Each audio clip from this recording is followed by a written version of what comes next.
하나님 아버지 감사합니다. 우리 한 사람 한 사람 오늘도 이 새벽을 깨워주시며 하나님의 전으로 한 사람 불러주시니 참으로 감사합니다. 하나님 오늘 하루 살아가며 오로지 하나님이라는 줄을 붙드는 우리 한 사람으로 세워주시옵소서. 하나님 상황이 급박하기 때문에 때로는 나의 성향 때문에 하나님 외에 다른 지푸라기들을 붙드는 어리석음을 범하지 않도록 하나님 도와주시옵고 오늘 하루 무엇을 만나든지 늘 주님 바라보고 주님의 음성을 들으며 하나님의 손 붙잡고 오늘도 동행하며 승리하는 우리 한 사람으로 인도하여 주시옵소서. 감사합니다. 예수님의 이름으로 기도드립니다. 아멘. 사무엘하 15장 24절에서부터 37절로 주의 말씀을 증거합니다. 우리 다 함께 보시겠습니다. 능력받는 새벽기도, 응답받는 새벽기도, 성령과 함께하는 새벽기도. 할렐루야. 아멘. 주말에 미국에 또 총기 사건이 있었습니다. 안타깝게도 한국 교민 가정이 그 목숨을 잃었습니다. 특별히 30대 젊은 부부와 3살 배기 아들이 목숨을 잃었고 또 엄마의 사랑으로 5살 배기 아들은 살아남았습니다. 특별히 오늘 미국을 위해서 설교를 마치고 좀 함께 기도하도록 하겠습니다. 독일 오페라의 거장인 리하르트 바그너가 19세기 중반에 작곡한 작품 중에 방황하는 네덜란드인이라는 작품이 있습니다. 북유럽 전설과 하이리니 하이네의 소설에서 소재를 가져온 작품인데 작품의 중심에는 바다에 나갔다가 폭풍우에 휘말려 죽을 위기에 처한 네덜란드 선장이 자리하고 있습니다. 바다에서 폭풍이 들이닥쳐서 죽게 된 이 네덜란드인 선장은 생명을 잃게 되는 다급한 환경, 그러니까 조건을 마주하게 되고 생명을 잃을까 두려워졌습니다. 지푸라기라도 잡고 싶은 심정으로 자신의 영혼을 악마에게 팔아버립니다. 그로 인해 목숨을 구하기는 했지만 바다를 방랑해야만 하는 악마의 저주를 받게 됩니다. 악마는 그 저주를 풀기 위해서는 진정한 사랑을 만나야 하기에 7년에 한 번씩 육지에 오를 수 있도록 해주었습니다. 우리가 예상할 수 있듯이 사랑하는 여인을 만났지만 그 사랑을 확신하지 못하고 그 여인은 바다에 자신의 몸을 던집니다. 그리고 계속해서 바다를 방황하는 네덜란드인의 배가 침몰하여 네덜란드 선장이 바다에 빠지게 되고 그리하여 둘은 바다에서 재회하고 진정한 사랑으로 인해 둘의 저주가 풀리고 둘은 환영처럼 바다에서 솟아 올라가며 이 작품은 끝이 납니다. 제가 간략하게 얘기했지만 오페라는 사실 대단히 긴 작품이죠. 이 오페라와 같이 우리 또한 네덜란드 선장처럼 인생이라는 항해 속에서 크고 작은 폭풍우들을 만나게 됩니다. 위급한 상황이고 다급하게 결정을 내려야 하는 상황을 마주할 수 있습니다. 종종 절체절명의 순간이라고 말을 하기도 합니다. 물론 큰 폭풍보다는 작은 폭풍우들을 우리는 훨씬 더 자주 만납니다. 하지만 작은 폭풍이라고 해도 여전히 우리의 마음을 흔들리는 폭풍우임에는 변함이 없습니다. 그러한 폭풍우들 속에서 우리는 종종 지푸라기라도 잡는 심정이 됩니다. 그리고 우리는 그 지푸라기가 무엇인지도 모른 채 그저 그 상황을 모면하기 위해서 그 폭풍을 벗어나기 위해서 아무 지푸라기나 잡을 때가 많이 있습니다.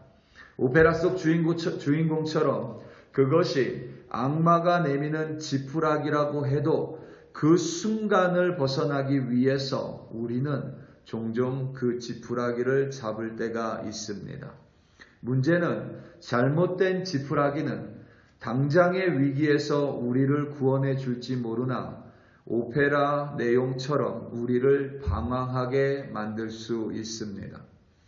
그렇기에 우리는 폭풍우라는 삶의 어려움, 힘듦, 그러한 것들이 우리에게 닥치기 전에 항상 위기의 상황 속에서 내 눈에 보이게 좋게 보이는 지푸라기가 아니라 하나님이라는 줄을 잡기 위해 매 순간 노력하고 훈련해야만 합니다. 다윗의 위대함은 항상 그의 폭풍우 속에서 그 빛을 발했습니다. 다윗이 믿음의 거장이며 우리가 닮기 원하는 믿음의 선배가 되는 이유는 그가 작고 큰 폭풍우를 만나지 않았던 것이 아니라 작고 큰 폭풍우들 속에서도 다윗은 항상 하나님이라는 줄을 붙잡았기 때문에 그렇습니다. 다른 지푸라기를 다윗은 잡은 적이 없습니다. 아들 압살롬은 흠이 없었습니다. 외모도 완벽했고 머리도 비상했습니다. 7년 동안이나 반역을 준비했습니다. 자신이 왕이 되려는 야욕을 마음에 품고 있었습니다. 어쩌면 7년이 아니라 왕의 승계 첫 번째 왕자인 암논을 제거하려는 획책을 세울 때인 9년 전부터 자신이 이스라엘의 왕이 되려는 반역을 계획했던 것으로 보입니다. 그 계획 속에는 당연히 자신의 아버지인 다윗 왕의 제거 또한 포함되어 있었던 것으로 보입니다. 이미 왕만이 소유할 수 있는 병거와 말들을 그리고 자신의 사설호위병을 거느렸습니다. 그리고 다윗 성의 문에 서서는 송사를 위해서 다윗 왕을 만나러 오는 모든 이스라엘 백성을 자신이 먼저 만났습니다.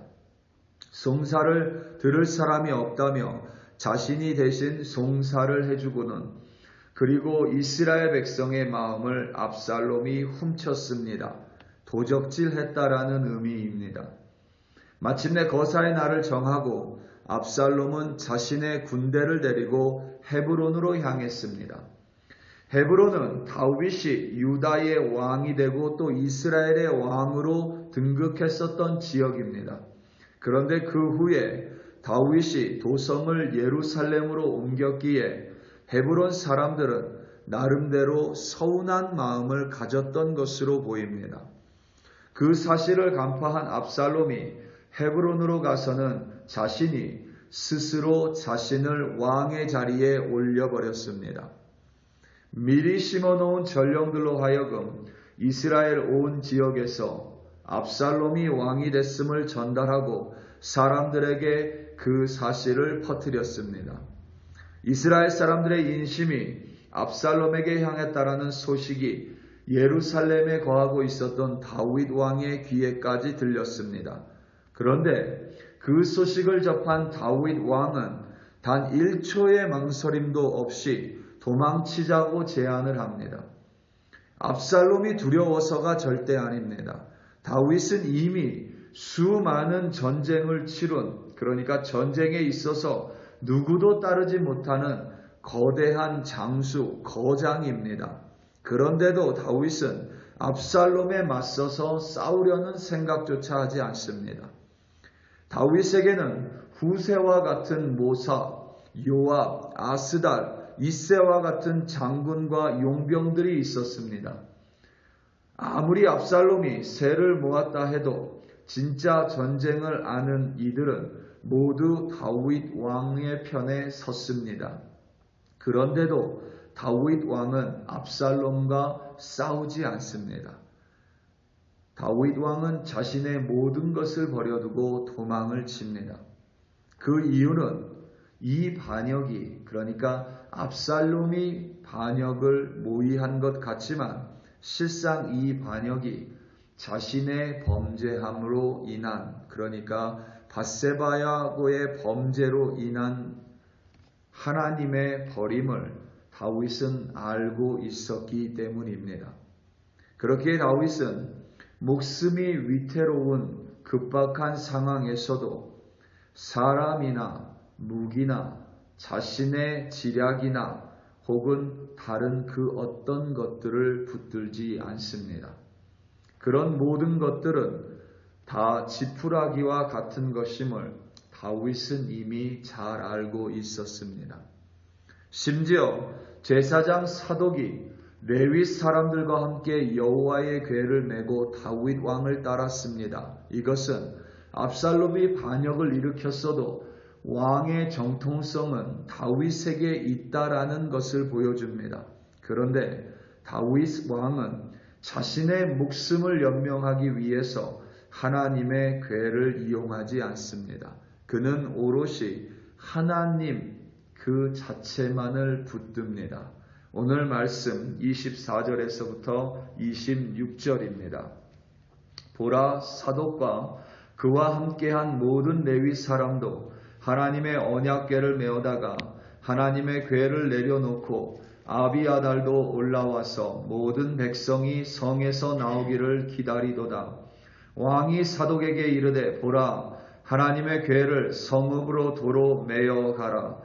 만일 내가 여호와 앞에서 은혜를 입으면 도로 나를 인도하사 내게 그 궤와 그 계신 데를 보이시리라. 그러나 그가 이와 같이 말씀하시기를 내가 너를 기뻐하지 아니한다 하시면 종이 여기 있사오니 선히 여기시는 대로 내게 행하시옵소서 하리라. 아멘. 이 다윗의 말 자체가 다윗의 믿음을 고스란히 보여줍니다. 여러분, 믿음은 내가 원하는 것을 하나님께 아뢰고 때를 써서 얻는 것이 아닙니다. 우리는 인생 가운데 수많은 크고 작은 폭풍우들 속에서 때로는 하나님이 우리가 기도하지 않아도 구해주십니다. 때로는 우리의 심정만으로도 얼마든지 회복시켜 주십니다. 그런데 때로는 하나님께서 그 폭풍우에 잠시 우리를 놓아둘 때가 있습니다.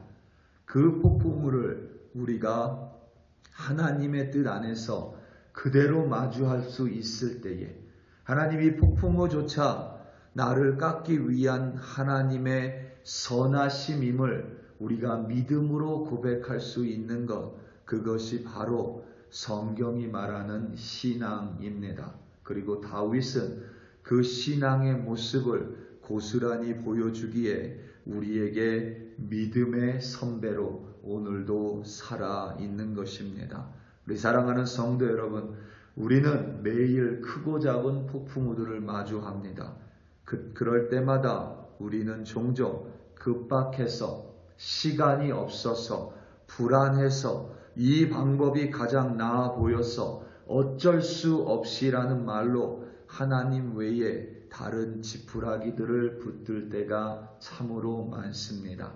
하지만 여러분, 우리가 기억해야 될 것은 그 모든 것들이 다 하나님과 무관한 지푸라기라면 그것은 결국 우리를 방황하게 만들 뿐이라는 사실을 절대 잊지 마시기 바랍니다. 오늘도 하나님이라는 단단한 줄을 내 손에 단단히 붙들어 맴으로 말미암아 어떠한 상황 속에서도 하나님을 붙드시고 그 하나님이 선히 이끄시는 대로 그대로 순종하심으로 말미암아 오늘도 승리하시는 여러분들 되시기를 예수님의 이름으로 축원합니다. 다 함께 기도하시겠습니다.